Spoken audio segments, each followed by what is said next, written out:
일단 드립 테스트 결과부터 좀 보자. 봐봐.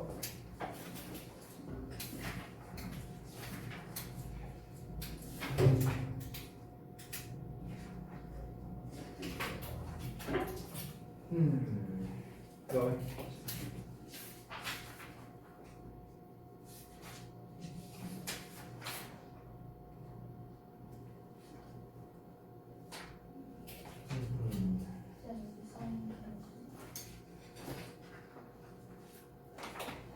그다음에 봐봐.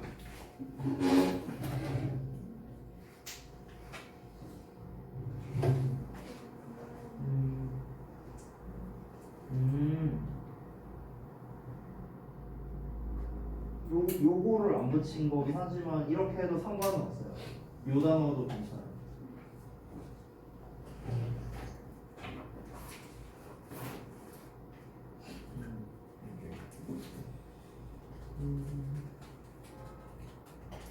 그다음에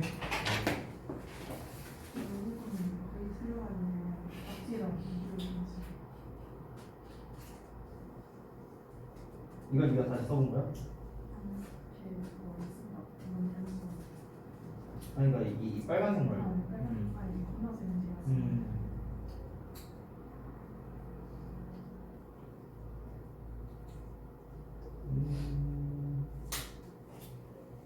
오늘 시험이 많이 어려웠죠? 여기 있으면 틀려요. 여기 셀프 어웨니스고 바이 이미테이팅 여기 있으면 틀려요. 그럼 그 뒷내용이 중요한 거지. 아, 이거를 함으로써 self awareness를 이거를 함으로써 이거를 해서 이거를 self 통해서 awareness를 통해 이제 말이 너무 중복되는 느낌이겠지? 이거를 통해 이렇게 되는 맞죠. 뭔가 말 그치? 여기서 이거랑 비슷한 말, 이 이스타블리시 도메인이랑 텍스트 시스템. 그렇지. 맞아요.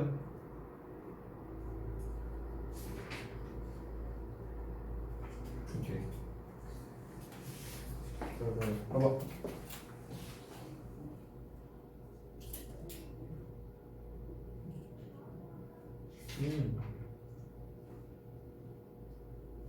이 시계 하나도 많았어. 그다음에 봐봐.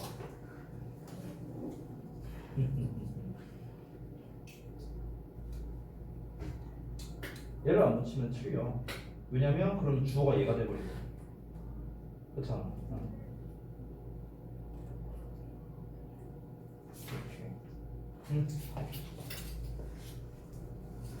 자, 잘 봤습니다. 오늘 시험이 많이 어려웠죠? 지난번 시험에 이어서 제가 이제 학교 기출과 조금 비슷한 성향으로 조금씩 내고 있는데 시험 난이도가 아마 많이 어려울 겁니다. 아마 웬만한 몇몇 학교에 비해서는 더 어려울 거예요. 그래서 이걸 좀 볼게요. 일단 여기에서 좀 중복 정답으로 인정해 줄 수 있는 것들이 있을 것 같은데 여기에서 여러분이 중요한 건 뭐냐면 일단 여러분이 눈치를 채셔야 되는 게 이 주어진 단어 throw랑 infant라는 단어를 제가 괜히 준 게 아니에요. 일단은 뭐뭐를 통해라는 전치사고 여기에 infant라는 주어가 나왔잖아, 그렇지? 그러면 여기에서 만약에 parent를 안 써놓고 요 내용이 있지, 요거. 뭐 그러니까 아이의 행동을 모방한다니 무슨 뭐 예를 들어서 미러링 한다느니 뭐 그런 건 다 괜찮아요. 그건 다 써도 전혀 무방한데 여기에서 얘가 빠지면 틀린다는 거예요. 왜냐면 parent가 빠져버리면은 이 imitating의 이제 주어가 얘가 돼버리거든. 그럼 유아가 자신의 행동을 따라한다는 말이 돼버리잖아. 이게 말이 안 되잖아, 그렇지?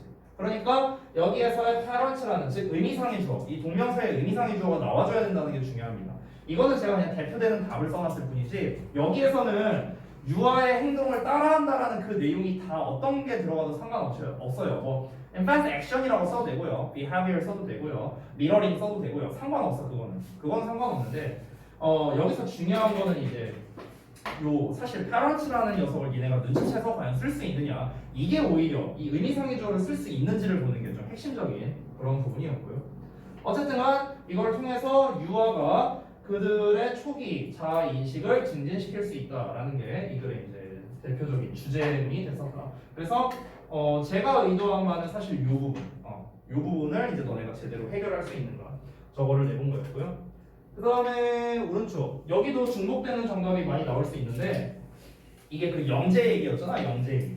그 영재들이 일단 rather than trying to 라고 나와 있고 그 다음에 gifted people 나왔으니까 얘네가 이제 영재들이겠죠. 그래서 영재들이 이 뒷내용 하기보다는 뒷내용 하려고 노력할 거다 이런 말이잖아. 그치? 그럼 앞에 들어가야 될 내용은 뭔가 좀 그냥 지들 뭔가 뭐 변화를 주려고 한다 대충 이런 내용이 들어가야겠지 이 빈칸에는. 그러니까 변화를 주려고 한다기보다는 그냥 뭐 지들 삶에 맞게 살아간다 뭐 대충 이런 내용이 나오는 게 적절한 정답이 되겠죠. 그래서 위에 있는 힌트 단어를 조금 보자면은 이제 generally work changes carry out이라는 게 나왔는데 여기서 carry out은 뭐 사실 되게 중립적인 단어이기 때문에 수행하다라는 뜻이니까 여기에 들어갈 수도 있고 여기에 들어갈 수도 있어요 사실은.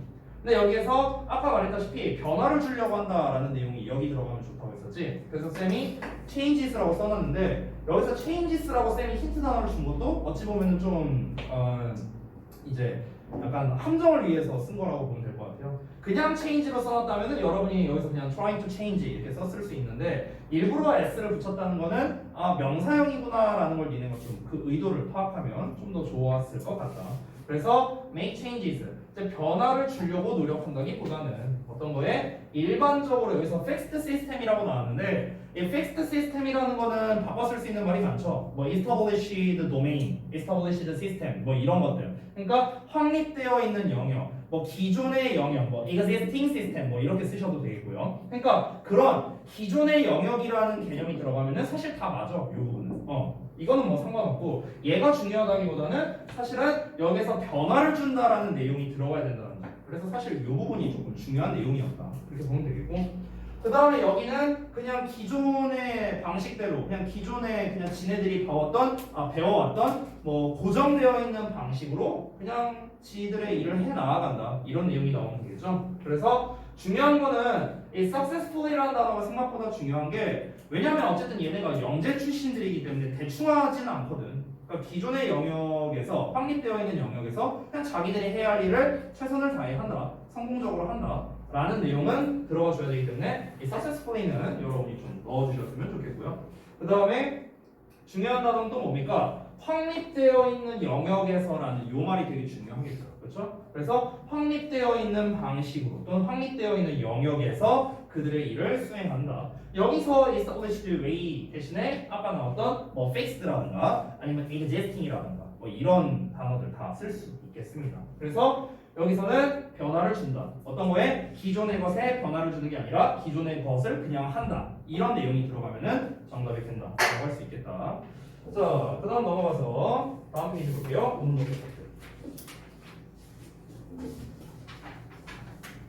보시면 지난번에 이제 알려줬던 표현들인데 일단 처음에 as with라는 표현이 내가 되게 자주 나온다고 얘기를 했었어. 그래서 뭐뭐와 같이, 뭐뭐와 마찬가지로 라는 뜻이니까 이거 좀 잘 알아뒀으면 좋겠다. 되게 잘 나와요. 고등부 어휘에서요.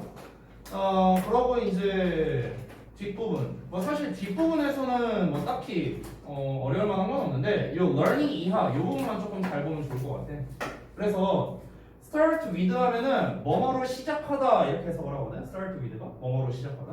그러니까 배우는 것으로 시작을 하는 건데 뭘 배우는 거냐면 이 네모 괄호를 배우는 것으로 시작한다라는 거잖아. 그래서 how to 이하가 지금 learning의 목적으로 나와 있지. 얘가 이제 이 전치사의 목적으로 쓰인 거고 learning이. 그래서 how to accurately read other people's signals니까 다른 사람들의 어떤 신호를 정확하게 읽는 방법이 되겠죠. 그래서 읽는 방법을 배우는 것으로 시작된다. 이 정도로 해석하면 되겠다. 앞부분은 별로 어려운 거 없고요. 자, 그 다음에 넘어가서 두 번째. 두 번째는 일단 뭐 여러분이 너무나 잘 알고 있는 원오브 최상급의 복수명사라는 형태 나왔고 이어서 투부정사까지 나와 있는 구조. 따라서 이 주어 동사를 일단 처음에 잘 찾아서 해석을 하는 게 중요하겠죠. 첫 번째 포인트. 자, 두 번째 포인트는 이제 as one as possible 나왔다라는 거. 그래서 가능한 한 많이. 여기에서의 much는요 얘들아 참고로 말하면 이 투부정사 안을 제가 따로 분석을 해놓진 않았는데 투부정사 안을 분석한다면 이제 learning 이제 동사일 거 아니야. 그러면 사실 이 as much 있잖아 much. 이 much가 목적어야 사실은. much가 목적어고 얘가 부사거든. 이렇게 생겨먹은 거야 사실은. 그래서 가능한 한 많은 것이라고 해석이 돼요. 많은 것. much 자체가 대명사야. 얘가 많은 것이라는 의미로. 그래서 가능한 한 많은 것을 배우는 것이다 이렇게 되는 거지. 두 번째 포인트였고 세 번째 포인트는 역시나 이제 whatever 이제라는 녀석이 나온 건데 이게 사실 그냥 해석하면은 어렵진 않거든요. 여기서 be about to라는 표현이 나왔는데 be about to가 무슨 뜻이야? be about to? 요거 be about 동사원이야. 이씨 뭐야? 이씨 be about to 막 뭐뭐 하려 하다 이런 뜻이야. 막 뭐뭐 하려 하다.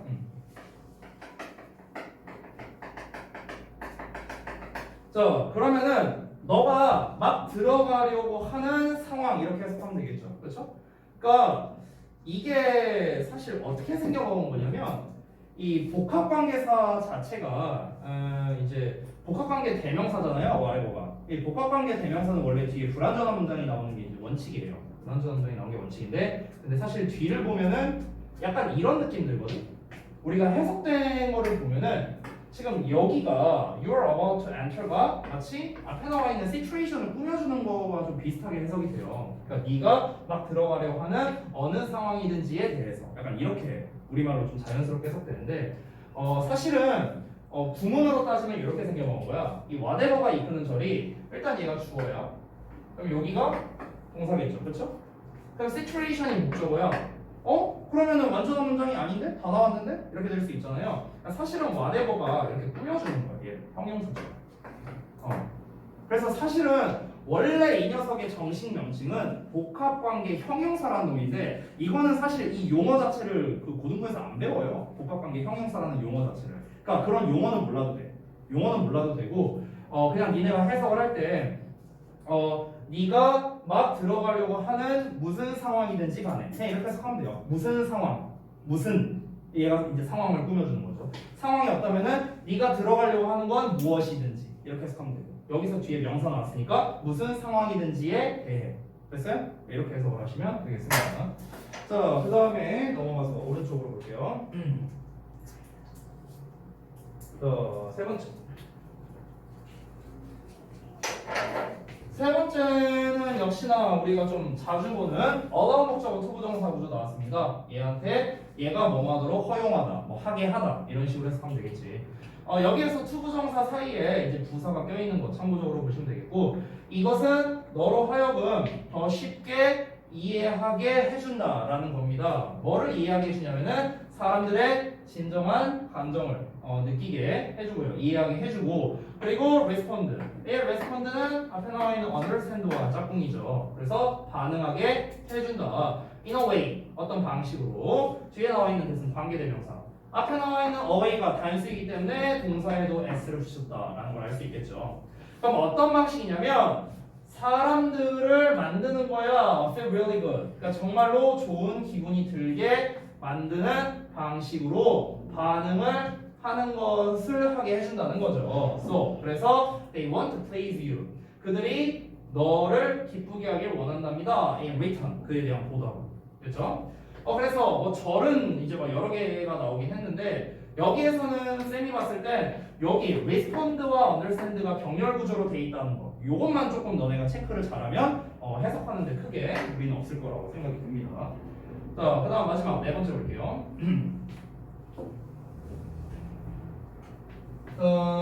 보시면 여기는 이제 propose라는 제안하다, 제시하다라는 단어가 나왔습니다. 보통 대절을 목적으로 봤는데 이 대절이 어디까지인가 사실 내가 표시를 안 해놨네요. 여기까지입니다. 대절은요. 문장 끝까지 이 전체가 대절이에요. 전체가. 자, 그래서 일부 이론가들이 제안하는데 뭘 제안하냐면 대절이야를 제안하는 거거든. 그러면 대절의 주어 동사는 이제 대체 어디 나와 있는 건가라는 걸 좀 살펴봐야 되는데 이 대절의 주어 동사가 여기에요. 여기. 이게 대절의 주어고 이게 대절의 동사예요. 그래서 대절의 주어 동사 목적. 그러면은 사실 그 앞에 나와 있는 얘네들은 다 그냥 수식어야. 다 수식어.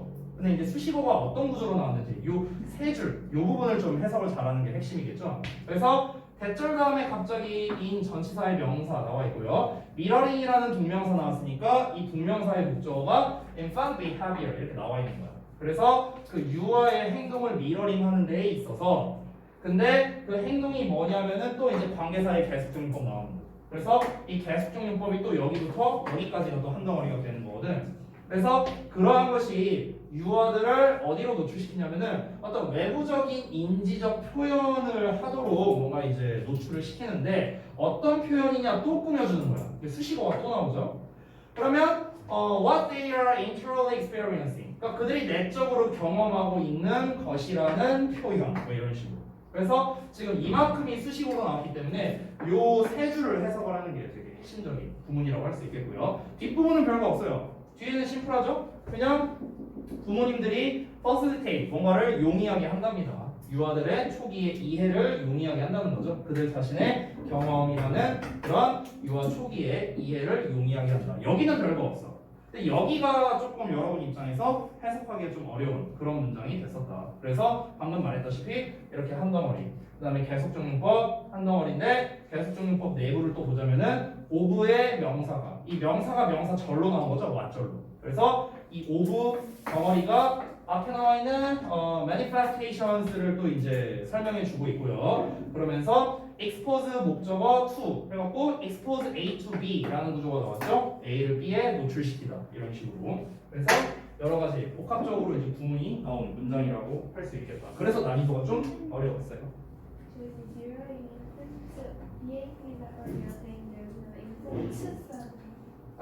어디요?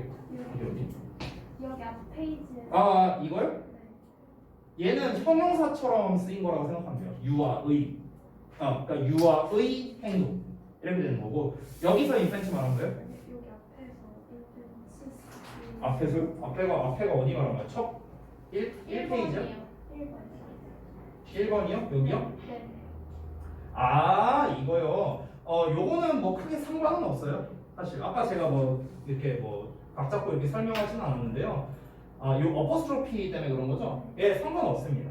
예, 그러니까 우리말로 따지면 유아 행동, 유아의 행동 뭐 이 정도, 요 정도 차이인데 사실 저기에서 어퍼스트로피는 그렇게 중요한 녀석은 아니에요. 빼도 상관없어요. 빼도 상관없고 넣어도 상관없어요. 자, 그 다음에 책을 좀 볼게요. 어디 할 차례였지? 46번 할 차례인가요? 오케이.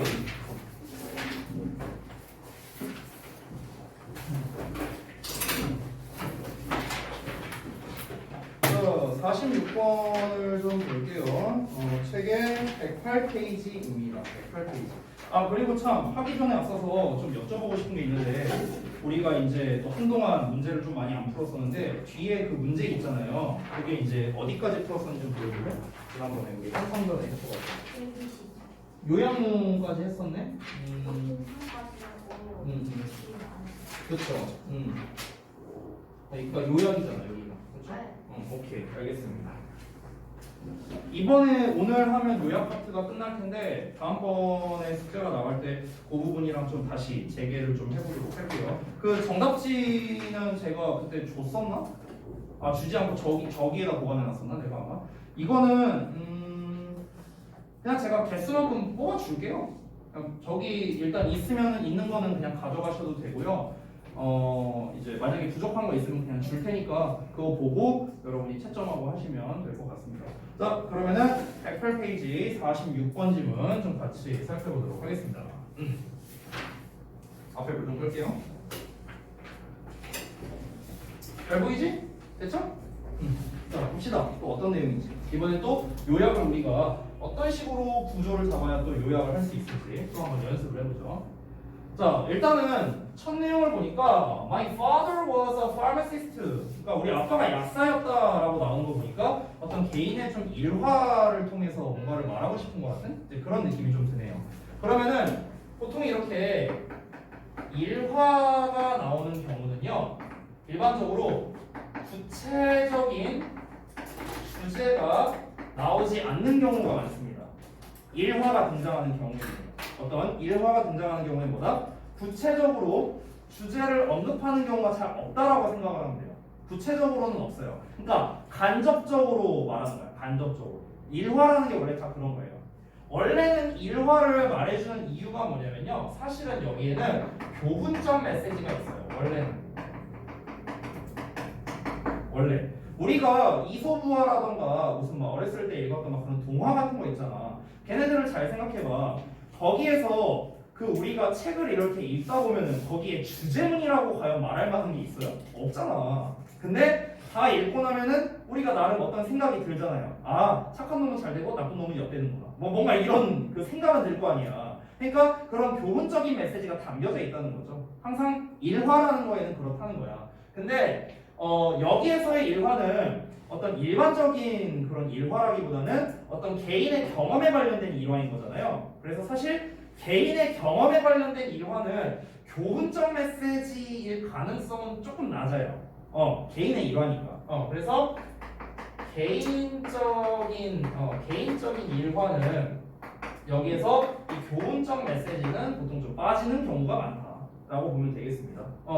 그럼 교훈적 메시지는 없고요. 우리가 뭘 통해서 이제 주제나 이런 거를 파악을 할 수가 있느냐? 사실 여기에서 제일 중요한 거는 패러프레이징이거든요. 패러프레이징이 되게 중요한데, 그러니까 무슨 말이냐면은 구체적으로 이 글에서 하고 싶은 말이 이런 건가 저런 건가라는 단서를 얻기는 어려워요. 어떤 한 문장을 통해서. 하지만 어떤 반복되는 소재가 일단 있습니다. 이 글에서 일단 뭐에 대해서 얘기를 할 거냐. 우리가 지금 딱 한 줄밖에 안 읽었지만 아빠가 약사라고 했으니까 최소한 뭔가 약에 대해서 얘기를 하진 않을까? 이 정도는 우리가 예상을 할 수 있잖아요. 그렇죠? 그러면은 그 약을 가지고 대체 뭔 일이 있었고 그래서 이 필자가 전달하고자 하는 게 무엇이냐라는 게 글에 아무래도 말미에 드러날 가능성이 높겠죠. 그렇죠? 그래서 이 반복되는 소재를 통해서 이제 글의 말미에 뭔가 이 필자의 요지를 전달하는 방식이 많다라고 생각하면 좀 좋을 것 같아요. 개인적인 일화인 경우에 그렇다. 그러니까 개인적인 일화가 아니라 우리가 약간 소설이나 이런 걸로 비유하자면 우리 소설에도 1인칭 소설이 있고 3인칭 소설이 있잖아. 얘는 1인칭이잖아. My Father라고 했으니까. 그치? 그런데 우리가 3인칭 버전이 있을 수 있어. 뭐 예를 들어서 이런 거지. 뭐 만약에 옛날에 어떤 한 남자가 있었는데 이제 이 한 남자가 어떤 왕을 찾아갔다. 그러니까 이런 거. 이런 거는 3인칭 버전의 일화잖아요. 그렇죠? 그러니까 그런 류의 글은 보통 뭐다? 교훈적 메시지가 담겨져 있다. 자, 그런데 개인적인 일화, 즉 일형식을 기준으로 하는, 그러니까 일형식이래. 한 1인칭 시점에 이제 글을 이제 이어나가는 개인적인 일화 같은 경우에는 반복되는 소재를 기반으로 해서 글의 마지막 부분에 이 일화를 통해서 뭔가 이런 걸 전달하고 싶구나라는 거를 알 수 있다는 거죠. 사실 글의 말미라는 것도 보통은 그렇다는 거지 중간쯤에 나오는 경우도 많이 있어요. 중간쯤에 나오는 경우. 그래서 이거는 위치가 뭐 정해져 있는 건 아니다. 이 정도로 좀 정리하고 들어가겠습니다. 자, 이어서 한번 볼게요. 자, 우리 아빠가 약사였는데 이집트에서 in those days 그 당시에 이집트에서 많은 사람들이 used to go 가곤 했답니다. 네, 어디를 가곤 했냐? 아직도 안 썼니? 다 못 썼구나. 다 쓰고 할게. 다 쓰고. 다 쓴 줄 알았지. 이거 좀 치워줄게요. 여기다 치워놓게. 글의 말미에. 그러니까 마지막 부분을 말하는 거예요. 마지막 부분. 주로 마지막 부분에 필자의 요지를 전달한다고. 자, 다 쓰셨으면은 진행할게요. 지수, 다 썼어? 네. 오케이, 알았어. 자, 보겠습니다. 다시. 자, 어쨌든 아빠가 약사였는데 그 당시 이집트에서 많은 사람들이 가곤 했대. 어딜 갔냐면 to the pharmacist, 약사한테 갔대. 약사한테. for every illness. 그러니까 모든 질병에 대해서니까 그냥 쉽게 말하면 아플 때마다. 그래서 그러니까 아플 때 약사를 갔는데 마치 의사한테 가는 것처럼 약사한테 찾아갔었대요. 옛날에는. 근데 사실 이집트가 아니라 내가 어렸을 때도 그랬던 것 같은데. 내가 어렸을 때. 아니 내가 어렸을 때도 그때 그러니까 요즘에는 안 그런데 요즘에는 이제 보통 이렇잖아요. 병원에서 이제 처방을 받으면은 그 처방전을 들고 이제 약국으로 가서 이제 약을 사잖아요. 근데 옛날에는 안 그랬어요. 옛날에는 어땠냐면은 병원 안에 약국이 있었어요. 그러니까 대학병원처럼. 대학병원에 이제 안에 약국이 있잖아. 근데 아니, 정확히 말하면 약국이라기보다는 그 병원 안에 약 제조실이 따로 있었어. 약국처럼. 그래서 그냥 병원에서 바로 약을 줬어요. 근데 아마 그때 내가 그때 워낙 꼬맹이 때라 잘은 기억 안 나는데 뭐가 법이 개정되면서 반드시 이제 처방전 받아서 이제 약국에다 갖다 줘야 된다 뭐 이런 게 생겼던 것 같아. 그래서 이제 지금 체제가 된 건데 어쨌든 옛날에는 어디 몸이 안 좋잖아. 근데 이제 병원 가기에는 조금 이제 뭐 무섭기도 하고 부담스럽고 이럴 때 뭔가 이제 좀 가벼운 그런 일일 때는 그냥 이제 약국에 가고 아 제가 좀 증상이 이런데 하면서 그냥 이런 경우도 좀 비일비재했어요. 자 여튼간 우리 아빠는 이제 메디신 맨과 같았답니다. 그러니까 의사 같았고 그는 좋은 레pu테이션을 가지고 있었대요. 평판, 명성을 가지고 있었답니다. 아빠가 일단 괜찮은 약사였나 봐. 자, 근데 그는 항상 뭔가 여기서부터 뭔가 전개가 되는 것 같아요. 여러분 일화잖아요. 내가 계속해서 말하지만 개인적인 거든 간에 3인칭이든 간에 어쨌든 간 일화잖아. 일화는요 기본적으로 우리 소설의 오당 구조와 같은 그런 거 있죠. 무슨 뭐 도입 전개, 위기 결정, 결말 약간 이런 거 있잖아요. 그거랑 비슷한 식으로 글이 흘러간다라고 보면 돼요. 다만 글이 짧기 때문에 도입, 전개, 결말 이런 패턴으로 그러니까 도입, 전개, 절정 정도 나올 수 있겠다. 절정이라기보다는 여기서는 핵심 또는 주제라고 하는 게 좋을 것 같아요. 그래서 도입, 전개, 주제, 결말 그러니까 이런 패턴으로 보통 글이 많이 나와요. 여기서부터 뭔가 슬슬 전개가 되는 것 같아요. 여기까지 뭐 도입부지 뭐 아빠에 대한 소개였으니까. 자 여기서부터 뭔가 등장하는 것 같아요. 잘 봐. 그는 항상 작은 박스를 하나 들고 다녔는데 그 박스가 그의 이제 주머니에 뭔가 이제 넣고 다녔는데 뭐가 포함되어 있었냐면은 작은 비타민 알약을 포함하고 있는 그런 이제 그 주머니 속에 있을 만한 그런 이제 작은 상자를 들고 다닐 때 뭐 요만한 거였나 봐 그러면. 그렇지? 그래서 사람들이 그를 보러 왔을 때 그를 이제 왜 보러 왔냐면은 seeking his help. 그래서 그의 도움을 구하면서 그의 도움을 이제 그를 보러 왔을 때 그가 used to put his hand 그의 손을 집어넣곤 했답니다. 어디에다가? into his pocket 그의 이제 주머니에다가 손을 딱 집어넣어서 take out the little box 그 박스를 꺼내갖고 그래서 말을 한답니다. These are very special tablets. 뭔가 좀 약간 약장수 느낌. 자 오늘만 오는 날이 아닙니다. 이거는 아주 특별한 얘기고요. 그리고 딱 1달러라고 말할 겁니다. 1파운드입니다. 1파운드. 아 싸다. 자 얼른 골라가세요. 이런 느낌인데. 약간. 자 그리고 그것이 equivalent 했대요. 동등했답니다. 뭐랑 동등했냐면요 30파운드와 동등했다고 합니다. 또는 more 더 비쌌대요. each 각각이요. in today's money 그러니까 오늘날 돈으로 따지고 그러니까 오늘날 돈으로 따지면 30배야 30배. 그 당시 그러니까 사기꾼. 네, 아무튼가 좀 뭔가 글이 이상해지는데 그러나 he only sold one or two at a time. 그러니까 한 번에 하나에서 2개 정도만 팔았대요. 양심은 있었나봐. 아무튼가. 예. 저는 사실 잘 감이 안 잡히거든요. 뭘 얘기한 거지? 우리 아빠는 사기꾼이었습니다. 이걸 말하지는 않을 거냐 이런 평범한 글에서. 자 일단은 한번 볼게. 근데 이제 the fascinating thing 이 매력적인 일이 was that 자 대절 이하였는데요. All of these people 그러니까 이런 모든 사람들이 아주 빠르게 회복이 됐대 또. 그럼 사기가 아니었어? 뭐지 그러면은 정직한 사기꾼인가? 낫기는 낫는데 이제 돈만 비싸게 받겠다. 뭐 약간 이런 거. 어쨌든 나왔대요. 근데 봐봐. I asked my father. 내가 우리 아빠한테 물어봤는데 어떤 거를 물어봤냐면 왜 그가 사람들에게 구라치고 있는지.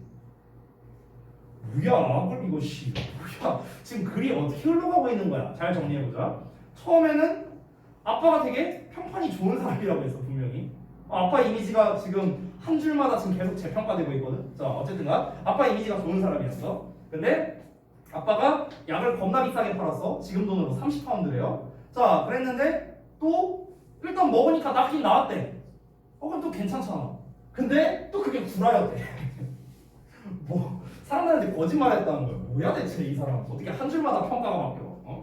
어쨌든 그리고 그랬더니 이제 아빠가 대답한 거야. 사람들이 만약에 생각한다면 아들아, 사람들이 만약에 뭐라고 생각하냐면 이것이 the best, 최고라고 생각하고 가장 비싼 약이라고 생각하면 그러면 걔네들은 완전히 스스로 회복을 할 거야. 그러니까 난 사기치는 게 아니야. 난 떳떳한 거야. 사기꾼인데. 그러니까 지금 딱 요 멘트를 통해서 우리가 알 수 있는 게 있습니다. 바로 뭐냐면요. 실제 이 아버지가 그 환자들에게 줬던 약이 실제로는 뭐 그렇게 의미가 없는 약이었다라는 걸 좀 간접적으로 알 수 있잖아요. 그러니까 실제로는 그 값어치를 하는 약이 아니었다는 거죠. 그렇죠? 왜냐면 거짓말했다라는 내용이 나왔잖아. 그러니까 뭐 이렇게 말했겠지. 이거 뭐 만병통치약이다. 이거만 먹으면 다 낫는다. 진짜 사기꾼인데 이거. 사기꾼들이 그런 거 많이 하잖아. 자자자 날이면 날마다 오는 게 아닙니다. 이거 먹으면 자 여기 옆에 있는 아이 보세요. 여기서 막 격파 막 하고 막시 뭐 이거만 먹으면 뭐 다 나을 수 있습니다. 사기인데 완전. 아무튼간 예 약간 그런 느낌인데 어쨌든간 이제 이 사기꾼들이 원래 또 말빨이 좋아요. 말빨이. 그래갖고 이제 아빠는 왜 사람들한테 거짓말 쳐? 그거 겁나 비싼 약 아니잖아. 아들아, 네가 아직 세상 물정을 잘 모르는구나. 아버지는 사기를 치는 게 아니야. 거짓말을 하는 게 아니야. 사람들이 이렇게 믿으면은 그 사람들이 정말 진정으로 나을 수 있단다. 아빠 그렇구나. 아빠 짱. 사기꾼이죠. 자, 한번 볼게요. 자, 그래서 끝났네요? 끝났어요. 뭐야, 이러고 끝나 글이? 이거 되게 저같이 이제 착한 사람에게는 되게 이게 정서에 안 맞는 글인 것 같아요. 저는 정직하기 때문에 되게 비웃는다 니네. 자, 봐봐. 야, 글쓴이의 아빠가 그의 환자들이 투부정사하게 이끌었다. 그래서 리드 목적어 투부정사야. 환자들이 뭐하게 이끌었냐면 get well, 나아지는 거거든. 몸이 나아지게 이끌었어. 그 자신만의 어떤 방식으로. 뭐함으로써? by making them. 자, make them 나왔으니까 동사원형 나올 것 같네. 그치? 그래서 그들로 하여금 블라블라하게 만들므로써. 자, 뭐를 블라블라하게 하는 거냐? 그들이 구매했어요. 정말로 어떠어떠한 약을. 그러면 이거 딱 사이즈 나오지 않냐? 여기서 말하는 그들은 그 환자들 말한 거 있지. 그럼 환자들을 뭔가 대충 믿게 만들었다 뭐 이런 내용이지 않을까? 그치?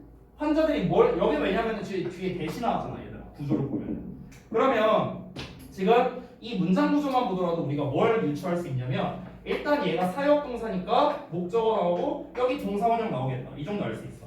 근데 여기에 쓰인 동사원형이 대절을 목적으로 받는 동사구나. 이것도 알 수 있겠지. 대절 나와 있으니까 여기까지. 됐어? 그러면은 사람들로 하여금 그 환자들로 하여금 대절이야라고 뭐 생각하게 만들었다. 뭐 믿게 만들었다. 대충 뭐 이런 내용 나오면 좋을 것 같아. 자, 그럼 뭐라고 믿게 만들었냐면 그들이 정말로 뭔가 좋은 약을 샀다고 믿게 만들었다는 거겠지. 됐어? 그럼 B에 들어갈 거는 되게 뭐 좋은 뭐 효과가 있는 뭐 완전 뭐 그런 거? 뭐 그런 내용이 있으면 좋을 것 같고 여기는 믿다. 뭐 신뢰하다. 뭐 대충 이런 말 들어가면 되겠네요. 그렇죠? 그래서 정답이 몇 번? 2번이 됩니다. 딱 나왔다. 믿다와 효과적으로. 됐죠? 좀 찝찝하네요. 글을 다 읽었는데. 죄송해요. 제가 잘못 알고 있었던 것 같아요. 저의 이 지식, 이 교훈적 메시지를 준다고 했는데 아닌 것 같습니다. 네, 제가 영어 공부를 잘못한 것 같아요. 무슨 교훈적 메시지야 이게 이씨. 자, 이거를 좀 정리해보자면 그럼 결국에는 우리가 이 개인적인 일화를 통해서 반복되는 소재는 뭐 당연히 약품, 약에 관련된 거였고 여기서 좀 전문 지식 마음가짐 자 여기서 전문 용어를 써볼게요. 자, 진짜 약이 아니죠? 진짜 약이 아닌데 먹었더니 환자들이 좋다고 생각해서 나아졌대요. 이거를 무슨 효과라고 하는데 혹시 아세요? 그냥 퀴즈예요. 그러니까 내가 실제는 그렇지 않은데 이거를 먹어서 이게 진짜라고 믿어서 이제 먹었더니 낫는 효과. 우리말로는 위약 효과라고 하거든요. 위약 효과. 우리말로는. 근데 보통은 영어로 삐리리리 효과라고 하죠. 맞아요. 플라시보 효과예요. 플라시보 효과라고 하죠. 이런 거를. 됐어요? 그러니까 이 글 자체가 플라시보 효과에 대한 거를 얘기한 거라고 볼 수 있어요. 플라시보 효과. 영어로는 플라시보 이펙트라고 합니다. 어떻게 알아서? 저는 실제로 플라시보 효과를 경험을 해봤어요. 저는 실제로 경험을 해봤는데 사실 이 얘기를 해주고 싶은데 하면은 수업이 너무 길어질까봐 그냥 나중에 할게요. 자, 다음 넘어가겠습니다.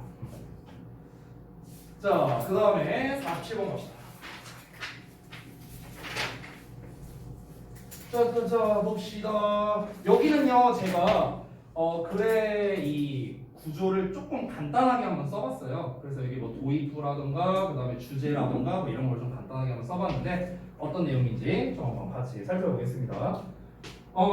일단은 첫 문장 보시면, 한 아이가 고통스럽고 뭔가 실망스럽거나 아니면 무서운 순간을 경험할 때, It can be overwhelming. 자, 그것은 감당하기 힘들 수가 있답니다. 뭐한 상태로 뭔가 강렬한 감정과 신체적인 느낌이 몰려든 채로. with 분사구문이에요. 됐어요? 그래서 with 나와 있고 뒤에 요 녀석이 이 전치사에 대한 목적어, 즉 이놈의 의미상 주어가 되고요.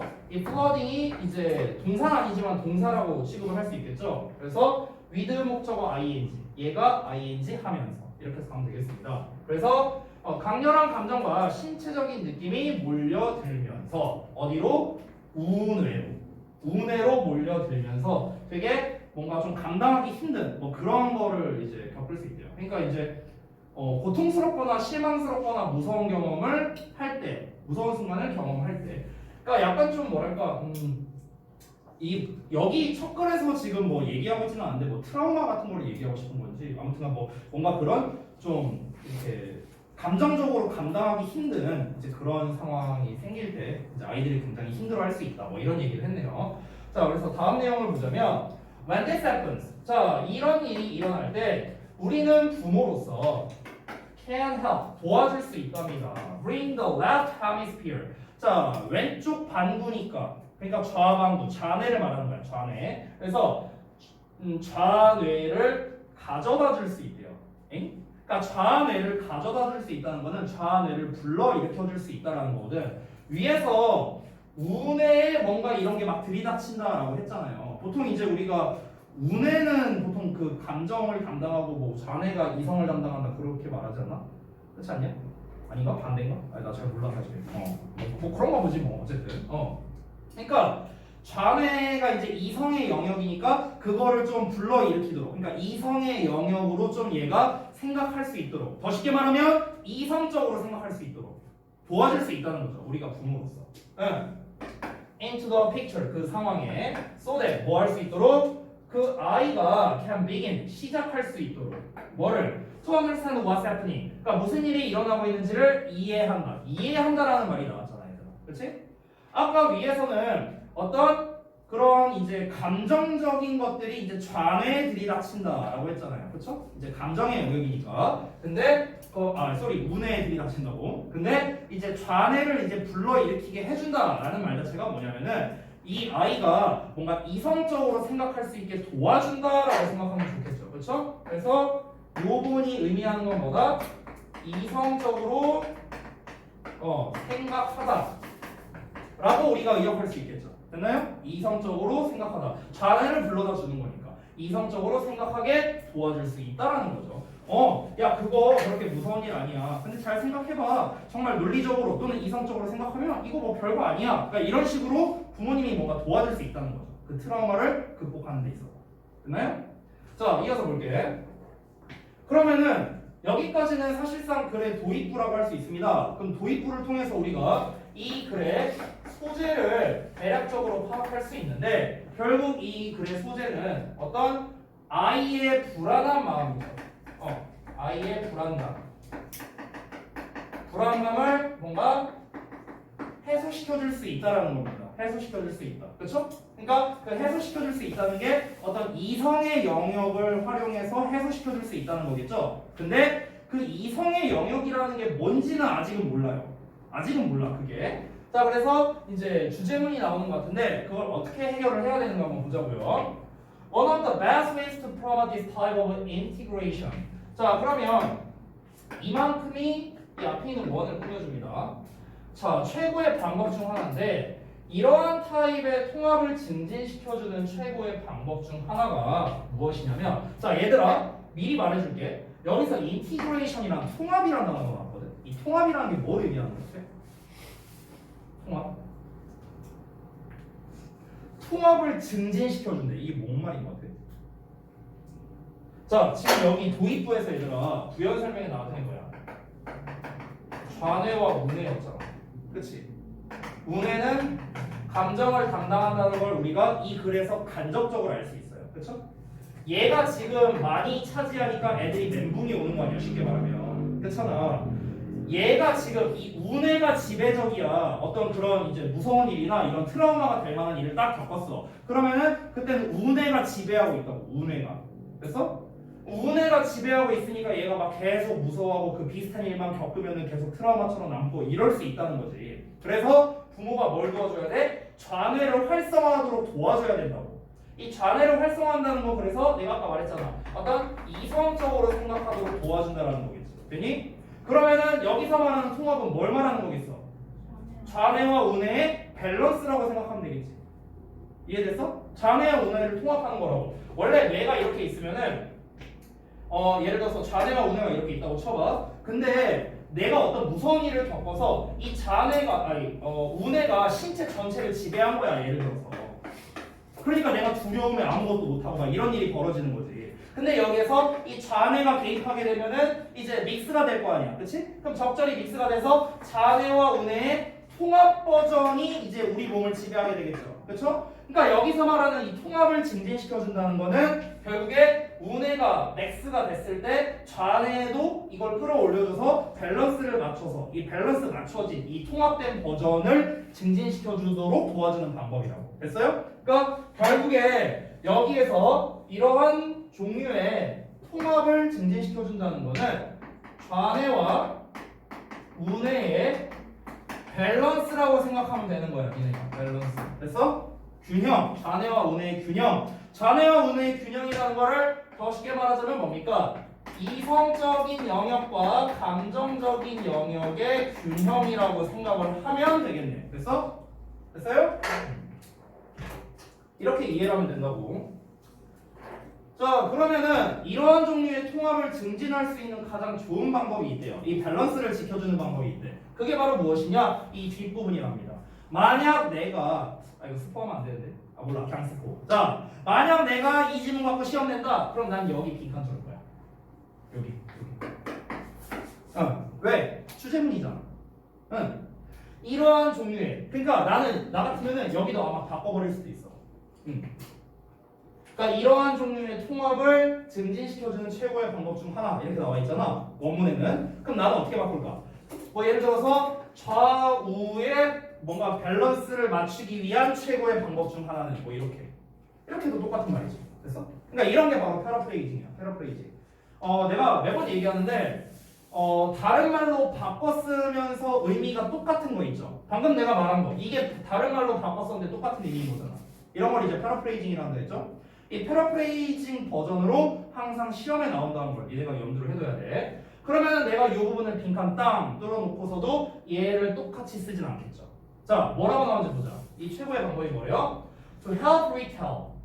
다시 말하는 거를 도와주는 거예요. 되풀이하는 거. 뭘 되풀이하는데? 그 이야기를. 어떤 이야기를? The frightening or painful experience. 그 무섭거나 고통스러운 경험을 뭔가 고통스러운 경험이라는 그 이야기를 되풀이하도록 도와주는 거예요. 이게 트라우마를 극복할 수 있는 방법이라고. 즉 좌우뇌의 밸런스를 잡을 수 있는 방법이라고. 내가 되게 무서운 일을 겪었어.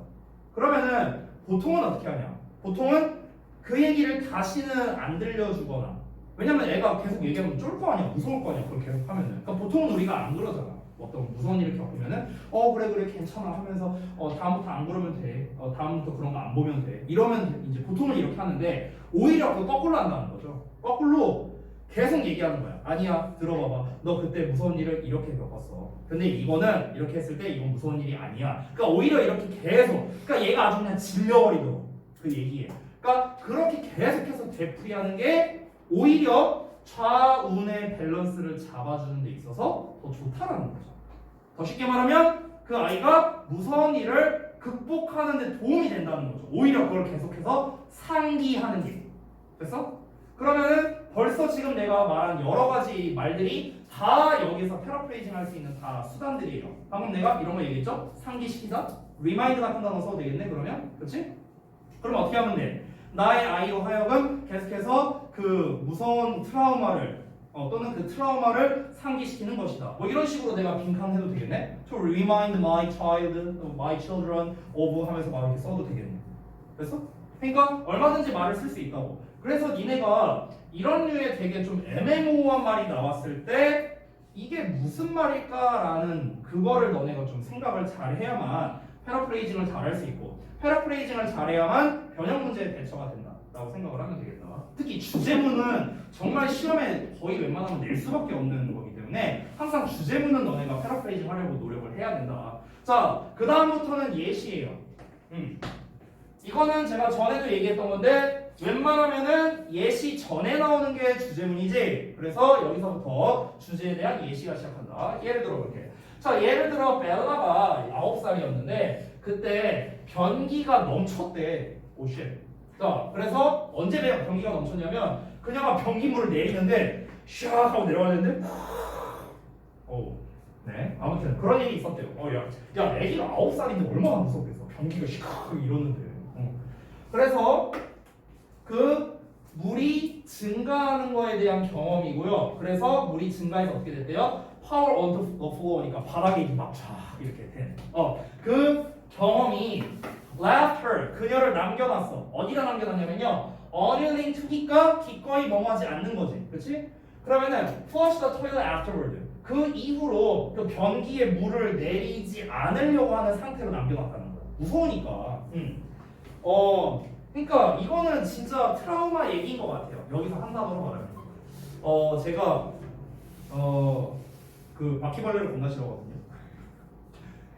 싫어. 아니 사실 뭐 바퀴벌레 좋아하는 사람이 어디 있겠어요. 그래서. 근데 이제 제가 좀 많이 안 좋아해요. 근데 이제 최근에 웃긴 게 뭐냐면 이건 트라우마도 아니야. 내가 겪은 것도 아니야. 근데 최근에 한 3일 전인가 와이프가 저기 화장실에서 바퀴벌레가 나왔대. 근데 이제 우리 집에 원래 벌레가 없거든요. 벌레가 없는데 아마 저기 하수구에서 이렇게 타고 왔나 봐 바퀴벌레가.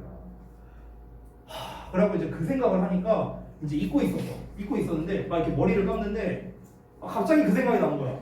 괜히 막 바닥 보게 되고 한번.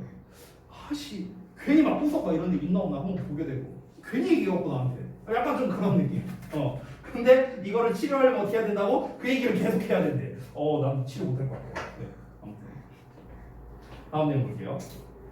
자, 그러니까 무서운 일을 어쨌든 겪었대. 뭐 딸내미인가 보지 뭐. 그래서 벨라의 아빠인 나오고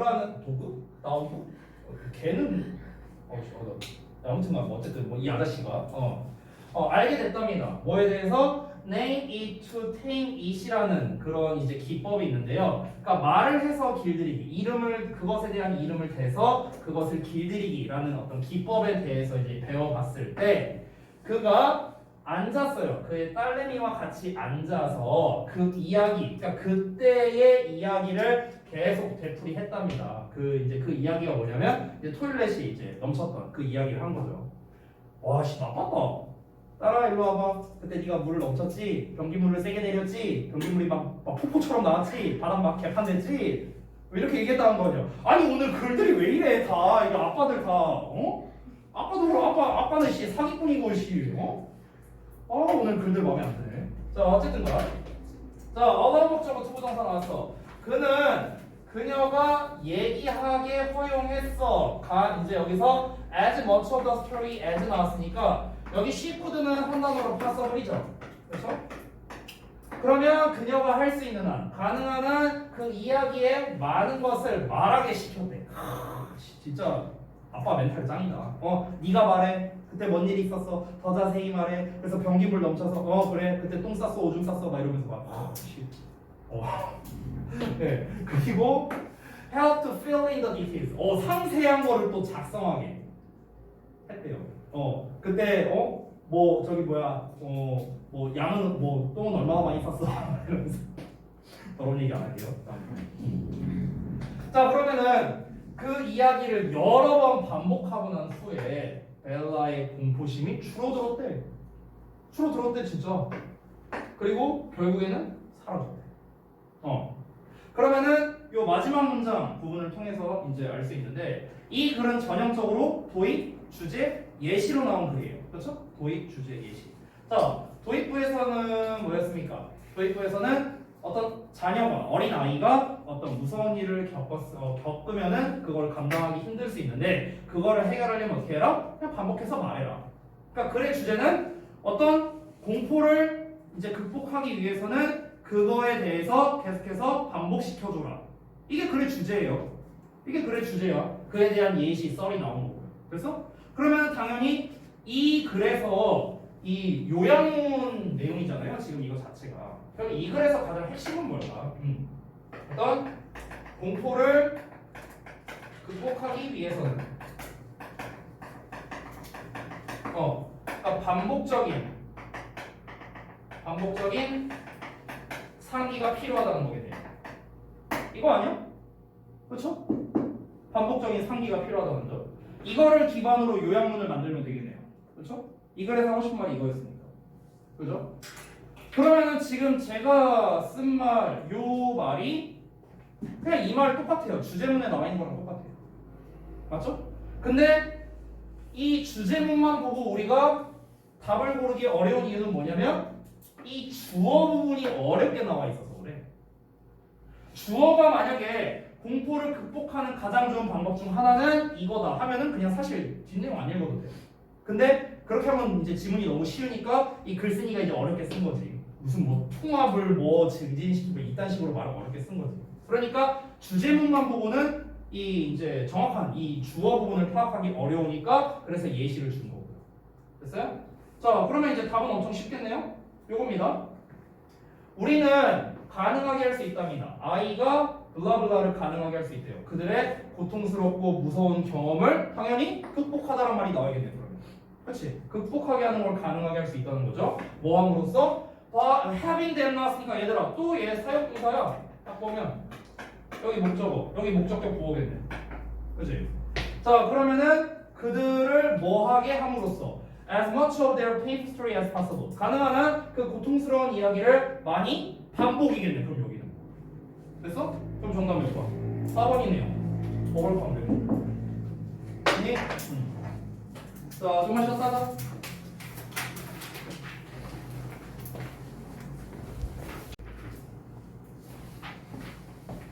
네, 됐어. 여쭤볼게. 여기 새로운 단어 붙잖아요. 새로운 단어? 네. 그거 때문에 기존 단어를 두 단어 줄인다고 하는데 그러면 기존 단어를 두 개를 보는 거 아니에요? 한 개를 보는 거? 두 개로 줄인다는 거였어요? 아니면 두 개를 줄인다는 그걸 거였어요? 잘 모르겠어. 두 개로 줄인 거예요. 잘 모르겠는데. 줄이긴 줄이는데 그 아마 니네가 처음 받은 게 연결어 시리즈인가? 맞나? 모르겠는데 잘. 그렇게 들으니까 나도 헷갈리는데. 두 개로인가? 두 개로지 않을까? 아닌가? 작년에도 했었는데 작년에 할 때는 하나씩만 보긴 했었거든. 작년에는. 근데 작년에 그때 할 때는 내신 대비 할 때였었어. 그래서 내신 단어, 정규 단어, 나눠준 단어 이 세 개를 봤어요. 그때는 다음 시험. 그래서 정규 그 우리 하고 있는 정규 단어를 하나만 했었거든요. 그때는 그랬는데 잘 모르겠어요. 한번 실장님께 여쭤보는 게 제일 나을 것 같아요. 실장님께. 아무튼 그렇고. 자, 그 다음 내용 가볼게. 내신 대비도 이제 아마 곧 있으면 할 것 같은데 다다음 주에 아마 하지 않을까 싶어요. 내신 대비를 아직 뭐 근데 아직 확정은 아니에요. 왜냐면 지금 뭐 확정된 게 없잖아요. 지금 학교에서. 내가 봤을 때는 학교 선생님들도 잘 모르는 것 같아. 우리가 중간고사 언제 보지 이거 모르는 것 같아. 내가 봤을 때는. 왜냐면 결정난 게 없으니까. 그래서 일단은 6월 초나 6월 둘째 주가 가장 이제 가능성이 높아서 대부분의 학교들이 그래서 5월 첫째 주니까 계약을 아마 5월 6일 날 할 가능성이 있거든요. 오프라인 계약을요. 어린이날 다음날. 왜냐면 그날까지 5월 5일까지 사회적 거리두기 한다고 이런 얘기가 있었어요. 그래서 5월 6일 날 오프라인 계약할 가능성이 높으니까 6월 초에 한 달 정도 있다가 시험 볼 가능성이 가장 높을 것 같아요. 근데 이제 뭐 또 봐야죠. 또 어떻게 될지 모르니까 계속 이제 뭐 맨날 뭐 변하니까. 뭐 아무튼 얘기 여기까지 하고 다음 거 보자.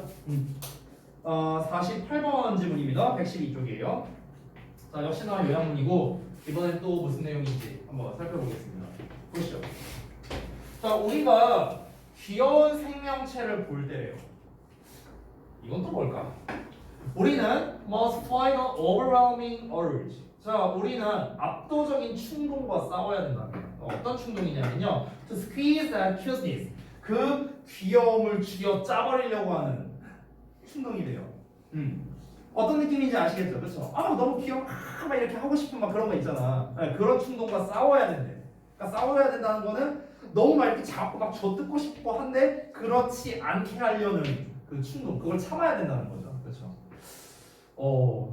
오늘 글들이 좀 이상한 것 같아요. 자, 그리고 딱 나오네요. 그거를 꼬집고, 그거를 껴안고, 심지어 그거를 깨물어 버리고 싶을 수도 있을 거라고 합니다. 그렇죠? 뭔가 좀 정상이 아닌 것 같은데. 근데 대부분 이렇지 않나? 진짜 귀여운 거 보면은. 그렇죠? 이제 뭐 여러 가지가 있겠지만 저는 가장 대표적인 게 우리 그 아들내미가 돌되기 전에 완전 애기일 때. 근데 애기가 이제 조그마니까 막 이렇게 하고 싶은데 아무튼 좀 저도 좀 많이 참았습니다. 요새 이제 애도 클만큼 다 커. 내년에 초딩 되는데 지금 7살이거든요. 클만큼 커서 이제 뭐 별로 그런 생각까지는 안 드는 것 같아요. 자, 보시면 근데 이게 완전히 정상적인 심리학적 행동이래. 정상이래, 정상. 여러분 다 그럴 거 아니야, 그렇지? 아니요? 나만 이상한 놈이어서? 자, 아무튼 즉 이게 뭐냐면요, 억시머런이라고 불리는데 이게 별주 단어로 나와 있죠. 모순어법이래요, 모순어법. 그러니까 cute aggression이라고 불리는, 그러니까 이제 그 귀여운 공격성이라고 불리는 모순어법인데, 심지어 그것이 좀 잔인하게 들린다 할지라도 그것은 뭐뭐에 대한 건 아니랍니다. 그러니까 그 뭔가 완전히 뭔가 해를 끼치려고 하는, 그러니까 해를 유발하려고 하는 거에 대한 게 아니라는 거죠. 그러니까 우리가 얘가 너무 귀여우니까 내가 막 꼬집고 막 이게 물고 빨고 해갖고 이제 막 얘를 공격하고 싶다 이런 게 아니잖아. 얘한테 해를 끼치고 싶어서 그런 게 아니잖아. 실제로는 충분히 이상하게도 이러한 충동은요, may actually make us more caring. 그러니까 우리가 하여금 더 케어하게 만들 수 있대요. 실제로. 그러니까 오히려 더 이제 보살피게 만든다는 거죠. 그런 충동 자체가. 자, 그래서 지금까지 이제 내용을 보자면은 이 글의 소재는 아주 명백하게 나왔죠. 바로 귀여운 공격성이랍니다. 글의 소재예요. 귀여운 공격성. 자, 근데 귀여운 공격성에 대한 어떤 설명을 얘기하고 있는 거죠. 특징이야, 특징. 설명. 이거를 설명하고 있는 글이야. 그래서 이거를 설명하는 게 일단은 지금까지 읽은 바에서는 뭐 이게 전혀 이상한 게 아니다. 그냥 자연스러운 거다. 오히려 그 귀여운 공격성을 가지고 있기 때문에 이 귀여움에 대해서 더 이제 케어를 해주려고 하는 마음이 드는 거다. 자연스러운 행동이라고 얘기하고 있죠. 자, 그러면서부터 여기에서 어떤 연구가 나오고 있기 때문에 여기까지가 어떤 보편적인 설명에 해당되는 거였고, 여기서 연구가 나오고 있습니다. 그럼 이 글 같은 경우는 설명을 하고 그 다음에 예시를 내리고 그 다음에 마지막에 결론을 내릴 가능성이 상당히 높은 이런 류의 글이라고 보면 될 것 같아요. 설명, 예시, 결론. 여기에서 이 예시 부분에 많은 게 나올 수 있는데 이 예시 자리에 나온 게 바로 연구죠, 연구. 그죠? 지금 연구 얘기 나오고 있으니까. 그죠? 물론 뭐 연구 얘기가 계속 이어질지 아닐지는 잘 모르겠지만 일단 이어질 가능성이 높고, 그래서 결론적으로 뭐뭐 하다. 그래서 이 결론문이 나오는지 안 나오는지에 따라 좀 다른데요, 얘들아. 이 결론이 나온다면은 뭐 사실 이 글 자체가 이제 주제가 되는 거고요. 이 자체가 보통은 결론을 잘 안 주는 경우가 많습니다. 그래서 이 결론을 안 주는 경우에는 보통 요약문으로 시험을 잘 내요. 그래서 요약으로 나온 거고요. 이 요양문에서 가장 대표적인 유형이 바로 이런 글인데 이게 어떤 류의 글이냐면은 실험 연구 조사 통계류의 글이에요. 실험 연구 조사 통계. 이런 류의 글이 나올 때 어떤 패턴으로 나오냐면 딱 이런 패턴으로 나와. 이런 패턴. 어떤 패턴이냐면 일단 어떤 거에 대한 개념 설명을 먼저 하는 거야. 개념 설명. 그리고 이 개념 설명이 실제로 맞는지 아닌지에 대해서 연구나 조사나 통계나 뭐 이런 거를 하는 거야. 뭐 실험이나 이런 걸 하는 거야. 그러면은 얘네에 대한 어떤 결과가 나올 거 아니야. 결과. 이 결과가 곧 요양문이 된다고 생각하면 되는 거야. 그래서 이런 패턴으로 되게 많이 나와요. 이게 특히 모의고사에서 좋아하는 패턴이에요. 모의고사에서. 내신보다는요. 그래서 개념 설명, 그 개념에 대한 연구조사 통계 실험, 그리고 그에 대한 결과. 이 결과는 웬만하면 나옵니다. 결과는 당연히 나와야지. 결과가 어떻게 나왔는지에 따라서 그러니까 결국에는 귀여운 공격성이 어떻다는 거구나. 뭔가 결과가 나와야 될 거 아니야. 그 결과를 가지고 만드는 게 바로 요양문이라는 거죠. 요양문이. 자, 그럼 한번 볼게. 첫 번째 연구인데요. To look at cute operation in the human brain. 그러니까 인간의 뇌에서 귀여운 공격성을 살펴본 최초의 연구가 has now revealed that. 자, 대쩌리아임을 이제 드러낸답니다. 대쩌리아를 보면 this is a complex neurological response. 그러니까 복잡한 신경학적 반응이래요. 신경학적 반응이 involving several parts of the brain이라고 나왔는데, 그러니까 뭐 여러 가지의 그 뇌의 부분과 관련되어 있는 어떤 복잡한 신경학적 반응이라는 것을 현재 드러냈답니다. 뭐가? 귀여운 공격성이라는 게. 왜 그런 마음이 드는 거냐? 왜 귀여운 걸 보면은 막 이렇게 하고 싶은 거냐? 그거 자체가 바로 복잡한 신경학적 반응이라는 거죠. 뭔가 명확하게 답이 나오진 않았어요. 자, 이어서 볼게. 자, 그 연구자가 또 프로포즈라는 단어 나왔네요. 제안하는데요. 뭐를 제시하냐면 그 귀여운 공격성은 stop 목적어 from ing 나왔네. 그럼 얘가 하는 걸 막는 거죠, 그렇죠? 우리가 되는 걸 막을 수 있대요. 우리가 뭐가 되는 걸 막냐면요. 여기서 쏘 나왔죠? 뒤에 된 나왔죠? 쏘대 구문입니다. 너무 뭐뭐해서 뭐뭐하다. 자, 그러면 얘들아 이런 구문을 니네가 해석할 때 우리가 너무 뭐뭐하게 되어서 우리가 뭐뭐 할 수 없는 것을 막을 수도 있다. 이렇게 하면 되는 거야. 됐니? 해석할 때. 자, 그럼 다시 한번. 우리가 너무나 감정적으로 과부하가 돼서 우리가 할 수가 없어. look after는 돌보다라는 뜻이죠? 돌볼 수가 없어. 어떤 것들을요.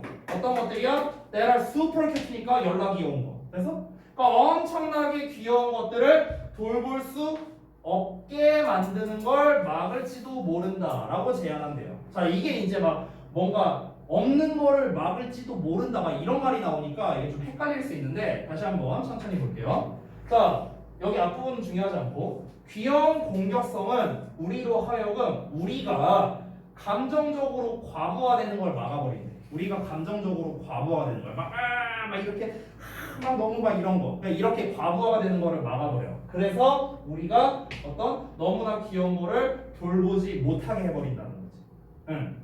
그래서 그 다음 내용으로 넘어가 보자면 이제 여기서는 이제 직접적으로 그 연구한 사람이 뭐 이제 언급을 했나봐요. 그러니까 계속 이어지고 있네요. 예시에서 이 연구한 내용을 계속해서 이어지고 있고 이제 뭐 결과까지 나올 것 같은데. 자, cute aggression. 그 귀여운 공격성은 serve as 어떤 역할을 할 수도 있습니다. tempering mechanism이니까 뭔가 조절해주는 어떤 메커니즘, 어떤 기제로 이런 걸로 역할을 할 수 있는데 어떤 메커니즘이냐면 우리로 하여금 기능을 하게 해주고 실제로 무언가를 돌보게 해주는 메커니즘의 역할을 할 수 있대. 이 귀여운 공격성이라는 게. 근데 이 뭔가를 돌보는 게 뭐냐면 우리가 처음에 인지하는 거야. 뭐로 인지하는 거냐면 압도적으로 귀엽다고. 그러니까 압도적으로 귀엽다고 인지하는 거를 실제로 돌볼 수 있게 해주는 그런 조절 장치로 기능할 수도 있다라고 이 어쩌고저쩌고라는 사람이 말했다고 합니다. 이러고 끝났어요. 그러니까 여기가 사실상 연구의 결과라고 할 수 있겠네요. 자, 이 막판 두 부분이 조금 어려워서 여러분이 잘 이해하기 어려웠을 수도 있는데 결국에 이 글에서 말하고자 하는 게 뭐냐면 요약문을 한번 볼게요. 바로. 그러니까 요약문을 보면은 자, 실험에 따르면 귀여운 공격성이라는 거 act as는 serve as랑 똑같은 뜻이야. 내가 아까 얘기했지. 결과 자체가 요약문이라 했지. 이게 결과라고 했잖아 여기가. 그러니까 요 문장과 요약문이 비슷하게 쓰일 수밖에 없는 거야. 아까 우리 나왔던 여기 serve as라는 단어를 패러프레이징해서 act as라는 표현이 나온 거야. 자, 그래서 어떤 역할을 할 수 있느냐? 신경학적 반응의 역할을 할 수 있다는 겁니다. 자, 뭐하게 하는 excessive emotions니까 뭔가 과도한 감정을 뭘 하고요. 그리고 우리로 하여금 그 귀여운 생명체를 뭐뭐하게 만들 수 있는 그런 역할을 할지도 모른다. 이렇게 나왔습니다. 자, 그러니까 이게 뭐냐면은 귀여운 공격성이라는 거에 대해서 계속해서 얘기를 했는데 지금 여기에서 말하고자 하는 게 뭐예요? 우리가 이제 이 너무나 과도한 감정이 막 이렇게 들잖아. 아, 얘를 막 꼬집고 뭐하고 싶어. 근데 그거를 억제시켜준다고 나왔다고 아까. 그거를 우리가 그거를 돌보지 못하게 해준다라는 내용이 나왔었잖아. 아까 스타트 목적어 플로우 아인지로. 그렇죠? 그러면 그거를 그 감정을 억눌러주는 거죠. 그렇죠?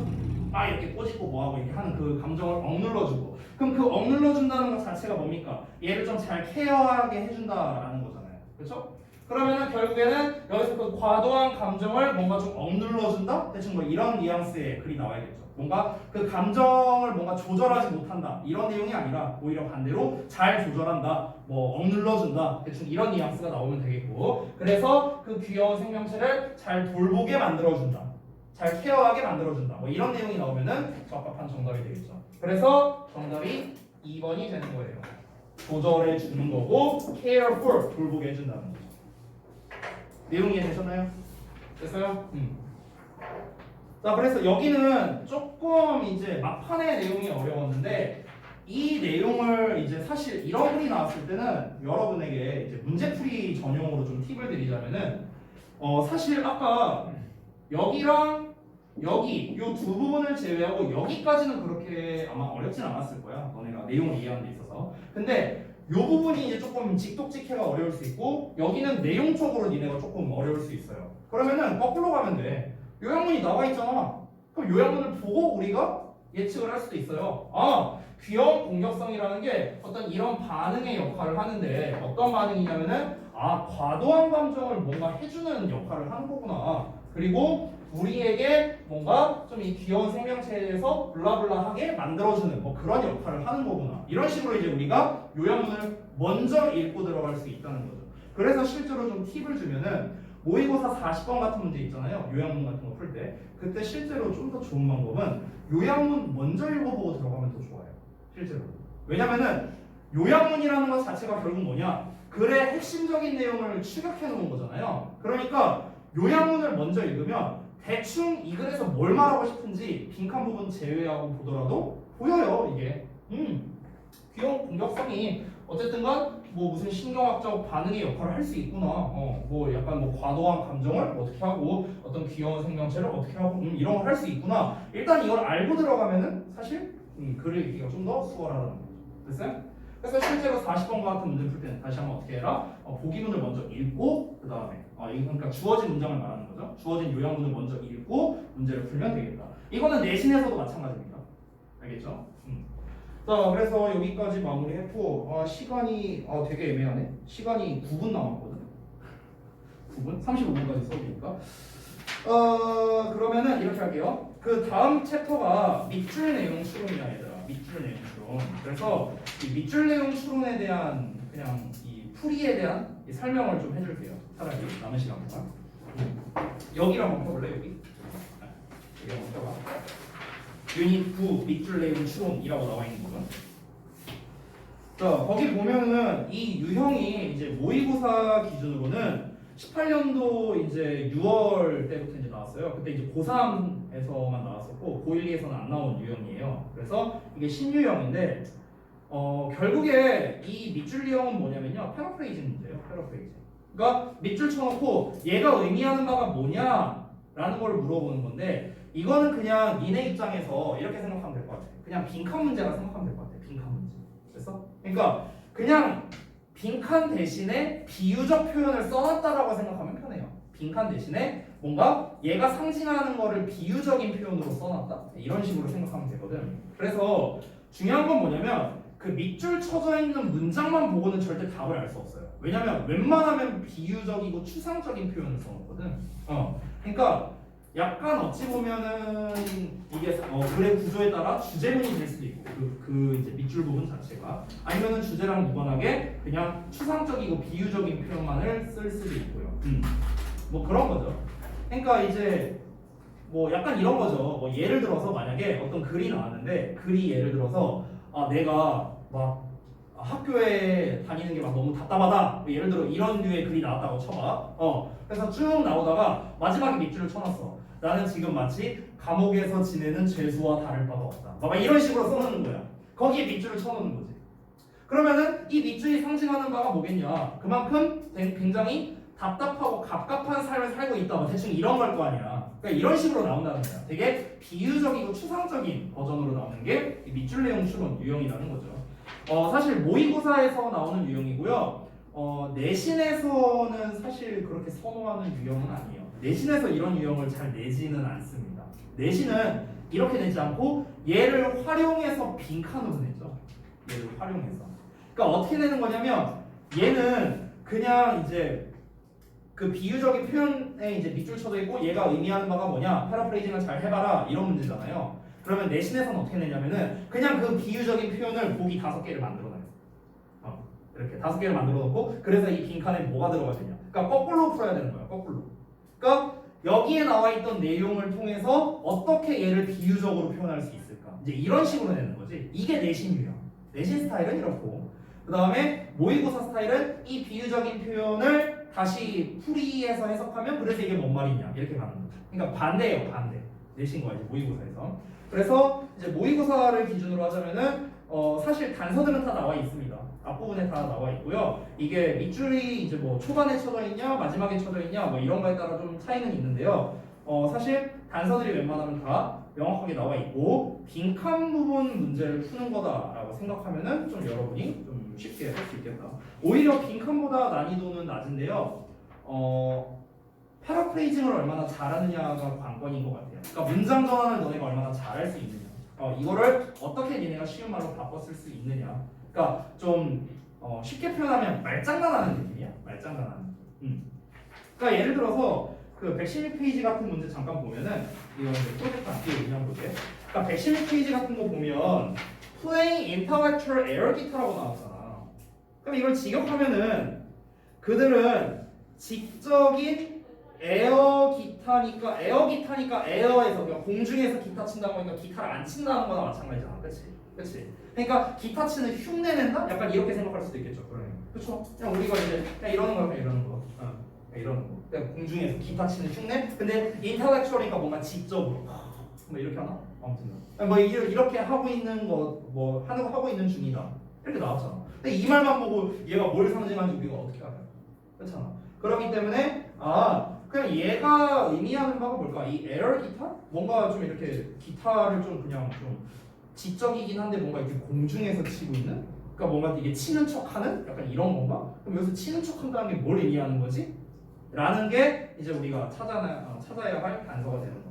그래서 주제 부분에 한다고 하기에는 조금 애매하고 결국에 한 줄 단위 패러프레이징을 얼마나 잘하느냐가 핵심적인 풀이법이 되겠다. 그렇죠? 그래서 이 정도로 이제 간단하게 설명만 드리고 마무리를 하겠습니다. 이 글은 다음 시간에 좀 알아보도록 할게요. 자, 고생들 많이 하셨고 이 책도 얼른 끝내야 되는데 이걸 얼른 끝내야 내가 성취감을 하든가. 근데 제가 말씀드리고 끝내겠습니다. 지난번에 121까지 했었죠? 122부터 127까지 할게요. 여기까지 문제 풀고 단어 조사하고 그 다음에 구문독해 오른쪽 거 하고 보기문 해석하고 아니 뭐 딱히 누가 안 해서 그런 건 아니야. 그 다음에 여기도 요약문을 한번 작성을 좀 해보세요. 한글로. 그 다음에 저기 뭐야? 그때 112까지 글의 구조화 해봤는데 여기는 글의 구조화보다는요. 우리 뒤에 그 문제 부분 있죠? 거기를 조금 풀어볼게요. 근데 내가 지금 이 책에 없거든? 좀 보여줄래? 지도 얼굴 보여줄게. 한동안 이제 우리가 뒤에 그 연습 문제를 좀 안 풀었었는데 잠깐만요. 그 121번이네요. 121번부터 구하려는 이게 6질문이죠? 잠깐만. 분량. 그러면 3질문만 하자. 잠깐만. 하나, 둘, 셋. 네, 4질문만 하자. 121부터 124까지.